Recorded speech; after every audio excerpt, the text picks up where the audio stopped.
बहुत समय पहले की बात है। एक छोटा सा गांव था, नाम था अनागतपुर। ये गांव सुंदर था, लेकिन वहां के लोग दुखी थे। हर किसी के जीवन में कोई ना कोई तकलीफ थी। कोई गरीबी से जूझ रहा था, कोई बीमारी से, तो कोई रिश्तों की उलझनों से। इस गांव में एक युवक रहता था, उसका नाम था अर्जुन। अर्जुन का जीवन भी संघर्षों से भरा हुआ था।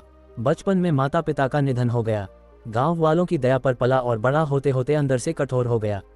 उसे लगता था कि संसार में कोई सच्चा नहीं, हर कोई स्वार्थी है।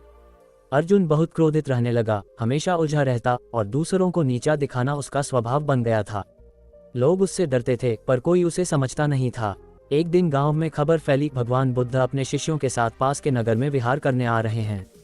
अर्जुन ने पहले तो इसे मजाक समझा, लेकिन जब लोगों ने उत्साह से वहां जाने की योजना बनाई तो वह भी उत्सुक हो गया। क्या कोई सच में दुख से मुक्त हो सकता है? ये सवाल उसके मन में घर कर गया।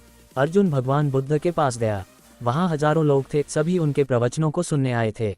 बुद्ध ने कहा, जैसे जल में कमल खिला रहता है, वैसे ही संसार के दुखों में भी एक व्यक्ति जाग सकता है। अर्जुन चौंका। वह आगे बढ़ा और पूछा, भगवान, क्या मैं भी जाग सकता हूँ? मैं क्रोधी हूँ, मैं कटु हूँ, मुझे दूसरों से घृणा है, मेरे जीवन में कुछ भी शुद्ध नहीं। बुद्ध मुस्कुराए और बोले, क्या अंधेरे को मिटाने के लिए रोशनी लानी होती है या अंधेरे को हटाना होता है? अर्जुन बोला, रोशनी लानी होती है। तो तुम बस अपनी चेतना की रोशनी जगा लो, बाकी सब खुद मिट जाएगा। बुद्ध के शब्दों ने अर्जुन के भीतर हलचल मचा दी। उसने वहीं रहने का निर्णय लिया और बुद्ध के शिष्य बनने की इच्छा जताई। लेकिन बुद्ध ने तुरंत स्वीकार नहीं किया। उन्होंने कहा, जब तक तुम अपने भीतर की आग को शांति में नहीं बदल पाओ, तब तक तुम सच्चा शिष्य नहीं बन सकते। अर्जुन ने तपस्या शुरू की, क्रोध पर नियंत्रण, मौन का अभ्यास, ध्यान और सेवा। दिन बीतते गए। उसने गांव लौटकर सबकी मदद करना शुरू किया। पहले जो उससे डरते थे, अब उसकी शांति से आकर्षित होने लगे। 3 वर्षों बाद अर्जुन फिर बुद्ध के पास पहुंचा। अब उसका चेहरा शांत था, आंखें स्थिर थीं और मन निर्मल।